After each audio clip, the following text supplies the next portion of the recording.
aku dah pernah hidup susah. Aku tak pernah cerita benda ni kat semua orang. Zaman aku dekat Kelantan dulu, aku punya adik-adik memang susah gila. Kita orang rumah tak ada air, setiap hari tak ada air. Bukan selama sebulan, 2 bulan, selama 2-3 tahun yang kita orang hidup sekolah menengah tu tak ada air.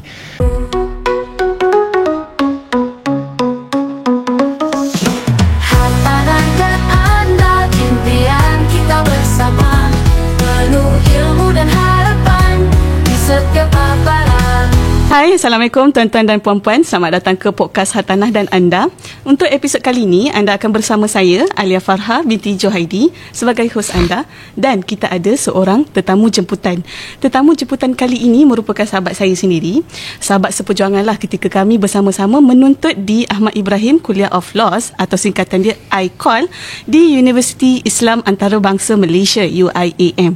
Topik yang kita akan sembang bersama tetamu jemputan kita adalah kehidupan selepas menjadi graduan undang-undang. Tapi sebelum kita terus masuk ke topik sembang kita, saya cerita sedikitlah latar belakang berkenaan sahabat saya ni.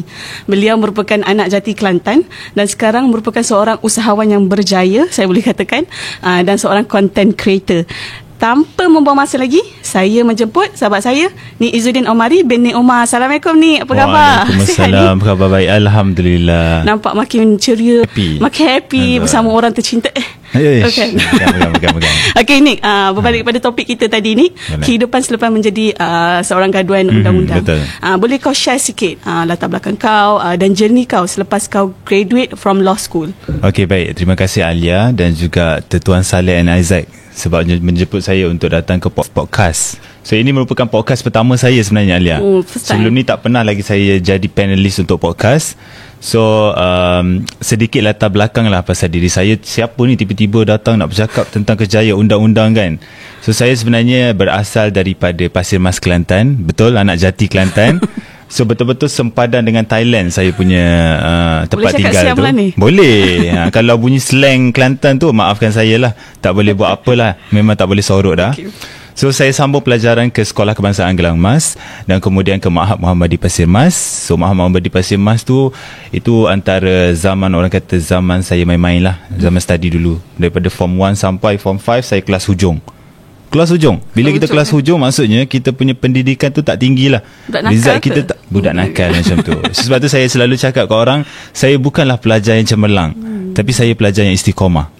Istiqomah kelas hujung. Okay, baik. So, lepas tu saya sambung pelajaran ke sebab kita kelas hujung. Time tu juga banyak benda yang berlaku lah. Parents saya pun meninggal masa saya form 2 dan form 3. Daripada situ saya rasa saya ada tanggungan ni. Saya perlu buat something ni. Takkan sampai bila kita nak kelas hujung, sampai bila kita nak main-main dalam belajar kan. So saya buat betul-betul time form 5 dan juga form 4. Dan saya sambung pelajaran dalam jurusan undang-undang. So dekat situlah saya pertama kali jumpa Alia.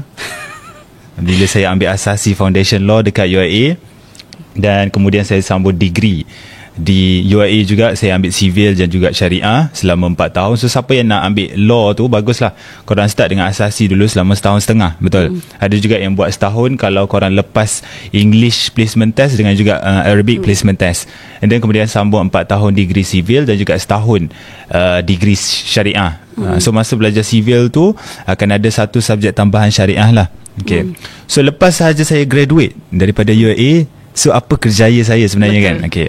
Selepas saya graduate daripada UIA, saya sebenarnya sambung chambering selama 9 bulan latihan dalam kamar di Tuan Zain Megat Murad, di mana I was exposed to general litigation. Saya belajar tentang prosedur mahkamah, macam mana bekerja di sebuah firma guaman. Dan lepas sahaja saya habis chambering, saya call to the bar tahun lepas, bulan Julai. Kita sama-sama call kita to the bar sama-sama hari yang sama. So itu antara momen yang terindah saya. Wah, tak sangka masa call to the bar. Sebab saya ingat lagi time tu mover saya lah, Cik Nuzali. Sedia yang baca speech dalam tu tu. So bila dalam court session tu, macam bila dia baca speech tu, bagi saya dah benda tu dah biasa sebenarnya, sebab kita selalu dengar kan. Tapi bila Cik Nuzali baca speech tu, dia bagi satu emosi tau dekat saya punya family semua. So saya dengar dia punya sebab dekat bahagian belakang tu. And satu benda yang saya ingat time tu, Datuk Amarjit Singh Datuk Amarjit Singh tu dia yang cakap, if your parents are still here, they will be proud of you. Betul. Dia cakap macam tu. Sebab tu itu adalah momen-momen terindah saya lah. Perjuangan saya selama 8 tahun dalam bidang undang-undang. So dia diterjemahkan dekat long call punya session tu. Betul. So lepas habis je long call, saya memang tak tunggu, saya sambung dalam kerjaya saya sebagai seorang usahawan. Sebab daripada dulu lagi saya minat bekerja ataupun berkecimpung dalam bidang perniagaan. So saya sambung dalam business recon car secara full time. Saya jual kereta import daripada Jepun dan juga UK, bawa masuk ke Malaysia, pasarkan dalam market Malaysia, kereta recon. Dan sebagai part time saya buat content creator lah. Dulu saya minat buat content kan dalam faham, Instagram, media sosial semua. Kau ingat tak apa video first yang kau buat? Video first? Video pasal law. Yang hit FYP. Video pasal law. Aku share tentang aku punya perjalanan sebagai seorang law student, sebagai seorang daripada biasa-biasa lah, kepada seorang yang boleh ambil double degree undang-undang. So video tu hit FYP. Bila hit FYP, aku punya followers pun dia dah bertambah kan. So bila dah bertambah, brand dah mula approach. So daripada situ kerjaya content creator tu wujud. Buat review, promote produk, promote services. Secara tidak langsung betul, bidang undang-undang ni ada kaitan lah dengan ada kaitan dengan kerjaya, betul. So itu sedikit latar belakang aku lah. Okey, apa yang mendorong kau untuk kau buat keputusan lah, sebab kau habis sampai chambering kan? Dah chambering tu kau proceed untuk tak praktis sebagai seorang peguam. Okey, sebenarnya transition daripada seorang pelajar undang-undang, jurusan undang-undang, kepada seorang businessman bukan benda yang mudah lah. Sebab kita belajar 8 tahun tau undang-undang tu. Daripada 1 tahun setengah asasi, 5 tahun degree, 9 bulan chambering. Tiba-tiba kita nak tinggalkan macam tu. Betul. Je sayang lah sebenarnya. Sebab tu ramai yang cakap, kau belajar lama-lama law, takkan tak nak jadi peguam kan? And then satu lagi, kita punya expectation family tu. Bila kita jumpa balik raya semua, tanya, kau belajar apa?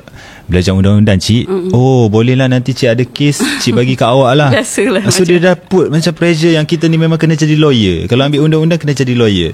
So bukan benda yang senang lah bagi aku. Tapi aku rasa apa yang mendorong aku adalah aku punya minat, passion. Sebab aku nampak potential dalam buat bisnes ni. Aku kenal kawan aku, sebab sekarang kan zaman teknologi, zaman social media. Aku kenal kawan aku, dia buat live 2 jam. Dia boleh generate sales RM30,000. 2 jam? 2 jam sahaja RM30,000. Lagi banyak daripada gaji manager 1 bulan tau. Betul. So aku nampak potential dekat situ. Dan Khairul Amin kita tengok sebagai contoh kan. Dalam masa 5 minit je dia boleh buat 1 juta. Siapa boleh jutawan dalam masa 1 juta? Susah. Tapi benda tu dynamic, benda tu berubah ikut time. Mungkinlah social media ni relevan sekarang, mungkin ke depan tak relevan. Sebab tu kita selagi mana dia ada relevansi sekarang, kita ambil je lah peluang tu. Sebab kita pun hidup sekarang, kita bukan hidup kat masa depan kan. Take the opportunity. So itu yang mendorong aku, minat dan passion aku terhadap bisnes tu sendiri. Dan kedua yang mendorong aku adalah kerjaya law tu sendiri. Kerjaya law tu sendiri, dia professional career kan, kita tahu. Kau pun kerja sebagai lawyer, stres tak? Boleh dikatakan stres lah. Agak stres kan. Betul. So bagi aku, bila aku nature kita memang kita akan hadap tekanan tu. Betul. Sebab klien yang datang tempat kita tu, dia tak datang happy. Dia tak datang senyum kat kita tak. Dia datang dekat kita bawa masalah. Betul. Dan dia perlukan solution daripada kita. Dan bagi aku rasa professional career ni bukan untuk akulah. Aku suka something yang light, something yang easy going, adventure, keluar, belajar something yang baru. Dan aku punya goal besar sebenarnya, Alia. Bila kau dalam bidang law, kau perlukan at least 5 tahun pengalaman tau, untuk kau betul-betul jadi lawyer lah. Dan sepanjang 5 tahun tu, kau punya basic salary dia tak banyak. Betul. Macam aku ada goal yang besar, aku ada mission yang besar. Aku nak jadi jutawan tau. Memang benda tu macam besarnya macam goal dia kan. Tapi aku nak benda tu. Sebab aku dah pernah hidup susah. Aku tak pernah cerita tau benda ni kat semua orang. Zaman aku dekat Kelantan dulu, aku punya adik-adik memang susah gila. Kita orang rumah tak ada air, setiap hari tak ada air. Bukan selama sebulan 2 bulan, selama 2-3 tahun yang kita orang hidup sekolah menengah tu tak ada air. So memang hidup susah. Diorang, adik-adik aku yang kecil-kecil yang perempuan tu, diorang kena angkat baldi tu daripada depan sana dekat telaga, kena bawa datang rumah semata-mata nak ambil air wuduk subuh. Subuh dia orang pergi, malam dia orang pergi. Mandi pun kita mandi dalam 2-3 gayung. Ini kau boleh tanya dia orang sendirilah. So bila kita hidup susah, kita nak duit tu bukan untuk riak ke, kita nak menunjuk ke apa, tapi kita nak hidup yang selesa. Betul. So sebab tu aku rasa kalau kau terlibat dalam law, boleh, tapi kau kena laju sikit. Kau kena dapatkan pengalaman tu laju, kau kena dapatkan case klien, kau kena ada networking yang besar. Dan bagi aku rasa business adalah jalan untuk aku punya goal lah. So itu je lah roughly apa yang mendorong aku untuk switch daripada kerjaya law kepada businessman. Okay, bila kau sebenarnya yang kau perasan dan kau sedar lah kerjaya sebagai seorang peguam ni dia bukan career yang kau nak sebenarnya. Adakah sejak daripada law school ataupun since kau chambering? Sebenarnya daripada zaman belajar lagi lah. Kau kenal aku daripada zaman belajar kan. Aku selalu buat business dulu. Aku selalu join kelas business. Aku selalu join entrepreneurship championship by EDC. EDC apa? Entrepreneur Development Center kan. Dia buat apa tu, championship kan. Aku join, menang nombor 1. Yelah, kau meniaga printing mall. Itu pun time saya study. Tapi dia tak betul-betul minat lagi sebab kita tengah belajar. Kita tak all out lagi untuk benda tu. So bila yang aku all out tu adalah time chambering. Bila aku chambering, kita we were exposed to the real life situation. Macam mana lawyer bekerja, sebab kita pelatih dalam kamar. Macam mana you present in the court, macam mana attire you, macam mana you punya preparation document and everything. So daripada situ aku nampak itu bukan something yang aku nak lah sebenarnya. So daripada law school lagi, aku punya minat dah membuat-buat untuk untuk business. So bila masuk je chambering, aku rasa tak minat yang tu. Aku dah memang fully go for business lah lepas chambering. Itu je lah. So daripada law school lagi lah. Macam tadi kau ada cakap kan persepsi family kan. So macam mana dorang punya reaksi lah bila kau memang buat keputusan kata kau memang tak nak jadi lawyer? Okay, reaksi dia orang lah bila tahu aku tak nak jadi lawyer kan. Aku boleh kata ada yang faham, ada yang tak faham lah. So kalau nak bagi ratio dia 80% faham, 20% lagi tak faham. 80% ni mungkin orang yang terdekat, orang yang pernah nampak aku buat bisnes sebelum ni, nampak potential yang aku boleh grow dalam bisnes. 20% lagi mungkin yang jauh-jauh sikit. Ataupun sebenarnya dua-dua perception aku ambil tau. Sebab yang tak setuju aku involved dalam business pun, dia sebenarnya sayang kat aku. Dia orang bagi nasihat sebab dia orang tak nak kita fall down. Dia tak nak kita jatuh. Sebab buat business ni something yang berisiko tau. Berisiko, betul kan? So apa yang aku boleh buat adalah pilih the best one lah.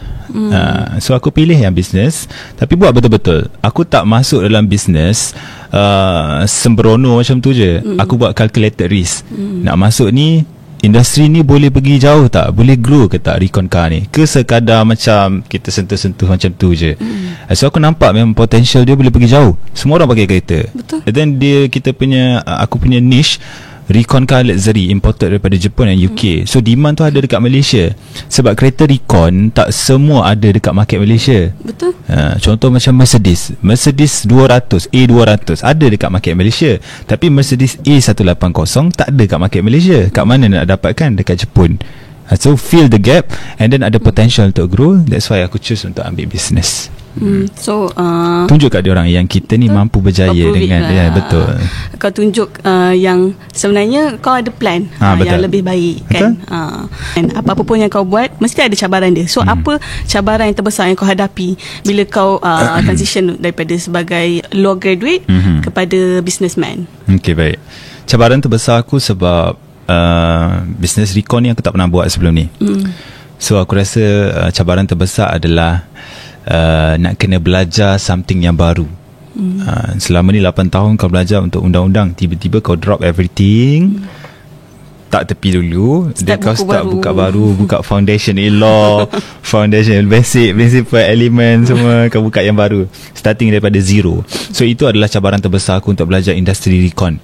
Apa itu Recon, apa kelebihan kereta Recon, macam mana cara dan import daripada Jepun dan UK, kereta apa nak kena bawa dekat Malaysia, kita bawa kereta ni boleh jual ke tak, lepas tu profit margin berapa nak keep. So daripada Jepun pula, dia pakai language Jepun. Aku tak pandai Jepun. Kita belajar bahasa Arab je selalu. Assalamualaikum. Qala Allah takbir.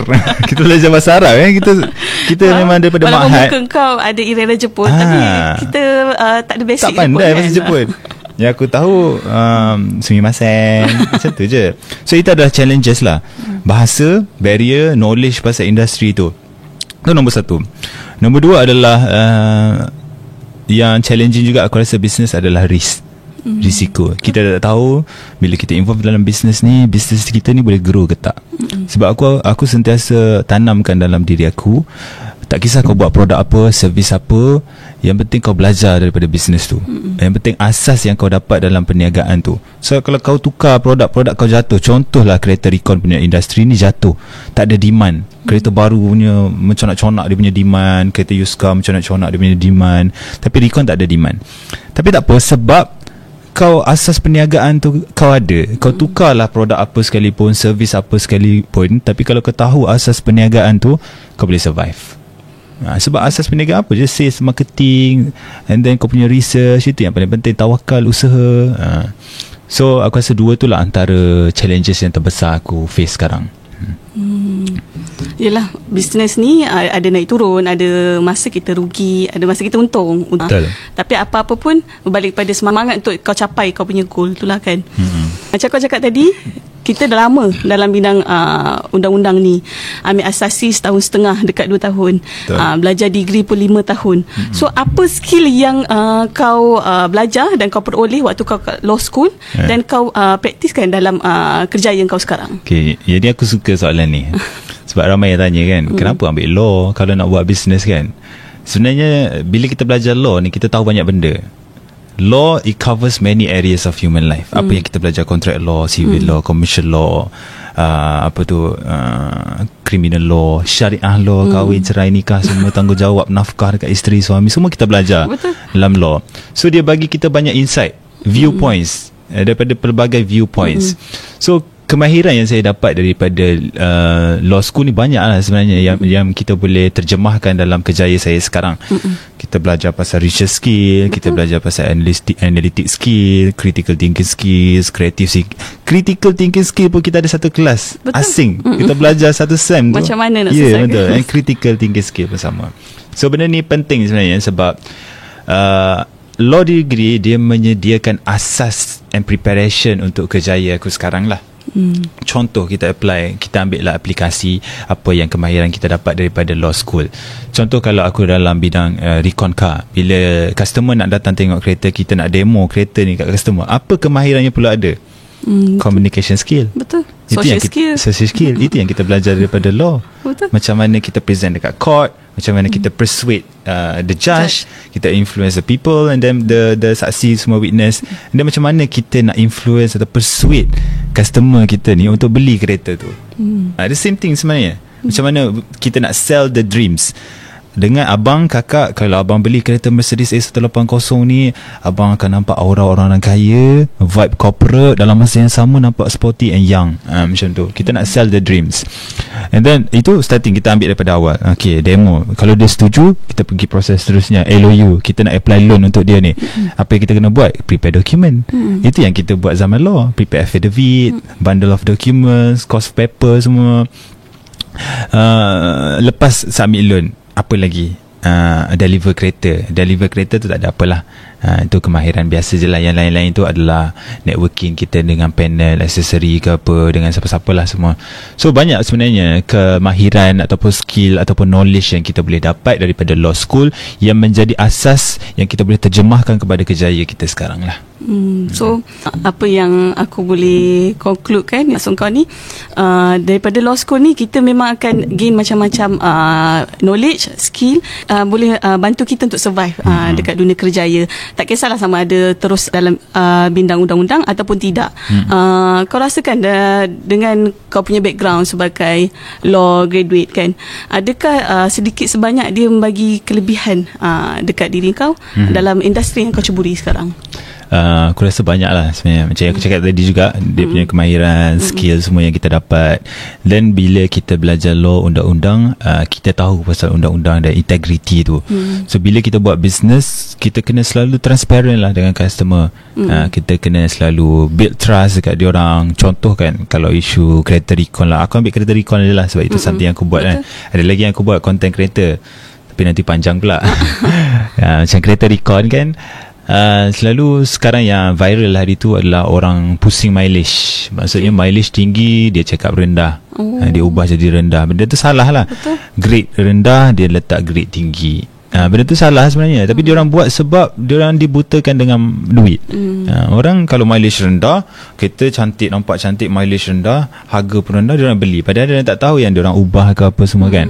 So dekat tempat kita, macam aku sendiri, aku pentingkan kejujuran lah dalam bisnes tu. Itu apa yang kita belajar daripada undang-undang. And then bila kau ada law degree belakang kau, walaupun kau tak praktis, tapi bila orang tahu, dia macam build trust. Betul. Bila kau bercakap, orang macam percaya. Walaupun kau goreng je kadang-kadang, oh ini bang, kereta ni memang macam ni cantik, padahal kau goreng je sebenarnya. Tapi orang percaya sebab belakang kau ni kau bawa satu law degree. Law degree, orang tahu belajar kau dah belajar banyak benda, pelbagai sudut viewpoints kau dah tahu. So itulah, dia build trust and integrity lah. Betul-betul. Bila kau cakap kau grad from law school, sedikit sebanyak benda tu memang membantu dalam kerjaya kau sekarang kan. So apa nasihat kau dekat student-student undang-undang ataupun graduan undang-undang yang sekarang ni mempertimbangkanlah kerjaya luar daripada bidang undang-undang tu sendiri? Okay, baik. Sebenarnya bila kita lepasan undang-undang, banyak benda yang kita boleh buat, betul. Ada yang jadi peguam bela, ada yang jadi pendakwa raya dekat mahkamah, ada yang jadi penasihat undang-undang syarikat, ada yang bekerja dalam badan NGO, banking, ada yang bekerja pendidikan. Betul. Kita kawan jadi lecturer. Ada jadi lecturer, ada jadi juga cikgu.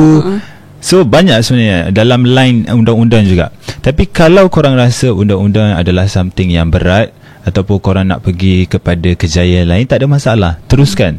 Sebab rezeki Allah tu luas. Walaupun kita belajar satu benda, tapi dia tak limit kepada satu benda tu. Korang boleh cuba juga benda lain juga.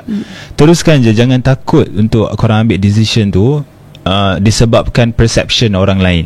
Betul tak? Betul. Tapi kena ada usaha lah. Ada plan. Ada plan, kena ada usaha. Apa tu kata pepatah tu, kalau kita tak basahkan pendayun, manakan sampan ke penghujungnya. Dahsyat. Nampak tak? Ini contoh. Kalau kita tak usaha, takkan datang benda tu bergolek kat kita, takkan melayan dekat kita. Tapi korang kena doa lah. Kena doa juga dekat Allah bagi petunjuk kan, apa kejayaan yang kita nak jadi betul-betul. Sebab at the end, Allah yang akan menentukan rezeki kita. Betul. Biar kita perang bermalaikat, namun sabung yang menjadi juara. Biar kita berusaha bersungguh-sungguh, tapi Allah yang menentukan kejayaan kita. Betul. Betul. Kita takkan pernah puaskan hati orang. Betul. So ikut apa yang kita nak buat dengan minta petunjuk Allah. Betul. So teruskan apa yang korang minat, tapi buat calculated risk. Itu saja. Kita ada contoh yang terbaik lah kat sini. Walaupun dia dah habis Shambring, tapi dia buat keputusan untuk tidak praktis sebagai seorang peguam dan menjadi seorang usahawan. Dan Alhamdulillah saya nampak dia antara sahabat saya yang berjaya lah dalam bidang bisnes ni. So jangan rasa takut-takut buat keputusan. Jangan ikut kata orang, ikut apa yang kita nak sambil kita minta petunjuk ke Allah. Betul kan? Betul. Tapi tak kisahlah dalam bidang apa pun yang kita ceburi, walaupun berbeza dalam jurusan yang kita ambil waktu di universiti, paling penting adalah kita menjadi manusia yang bermanfaat. Betul ni? Betul, setuju. Seperti hadis Rasulullah, di mana Rasulullah bersabda, khairun nas anfa'uhum linnas. Sebaik-baik manusia adalah menjadi manusia yang bermanfaat kepada manusia yang lain. Buat bisnes, bagi faedah kepada masyarakat juga. Kita pun dah sampai ke penghujung rancangan ni. Sebelum kita melabuhkan tirai kita, aku nak ucap terima kasih banyak ni. Sama-sama. Sebab sudi luangkan masa kau datang ke podcast kita hari ni. Terima kasih juga menjemput. Ini sebenarnya first time aku podcast. Itulah, I'm honoured.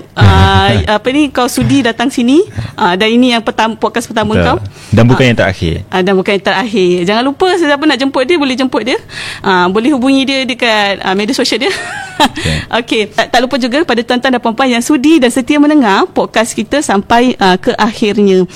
Saya ucapkan terima kasih yang banyak-banyak. Semoga kita berjumpa lagi di episod yang akan datang bersama tetamu-tetamu jemputan yang lain dan topik-topik yang menarik. Itu saja daripada saya. Wabillahi taufiq wal hidayah. Wassalamualaikum warahmatullahi wabarakatuh. Bye-bye.